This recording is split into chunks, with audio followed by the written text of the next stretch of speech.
আওয়ামী লীগের রাজনীতিও এখন আওয়ামী লীগের টাকায় চলে, বিএনপির রাজনীতিও এখন আওয়ামী লীগের টাকায় চলে।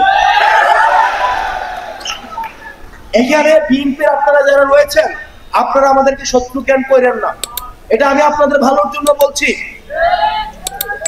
যে কুমিল্লার অনেক উপজেলা রয়েছে যেখানে সব দলের রাজনীতি এখন আওয়ামী লীগের টাকার কাছে বিক্রি হয়ে গিয়েছে। তাই অন্তর্বর্তীকালীন সরকারের কাছে বলতে চাই, এই আওয়ামী লীগের অর্থনৈতিক কাঠামোকে আপনি ইনট্যাক্ট রেখে আপনি কখনোই সংস্কার কার্যক্রম এবং নির্বাচন কার্যক্রম আপনি যথাযথভাবে ঠিক করতে পারবেন না। এবং বিএনপি নেতাকর্মী থেকে নেতাকর্মীরা এখানে যারা রয়েছেন, আপনারা কি অস্বীকার করতে পারবেন আওয়ামী লীগের যে পরিমাণ টাকা তাদের রয়েছে অবৈধ উপায়ে ইনকাম করা, আপনাকে ফেয়ার ইলেকশনে আপনি সেখানে যথাযথভাবে আপনি কম্পিট করতে পারবেন? কোনোভাবেই সম্ভব না। সেই জায়গায় গণতন্ত্রের জন্য, বাংলাদেশের জন্য, পরবর্তী বাংলাদেশের জন্য আমাদের নিজেদের মধ্যে পলিসি নিয়ে আর্গুমেন্ট থাকবে, ডিসকাশন থাকবে, মতবিরোধ থাকবে, কিন্তু সেইখানে কোনোভাবেই গণহত্যার দায়ে অভিযুক্ত আওয়ামী লীগকে আমরা কোনোভাবেই স্পেস দিতে পারি না।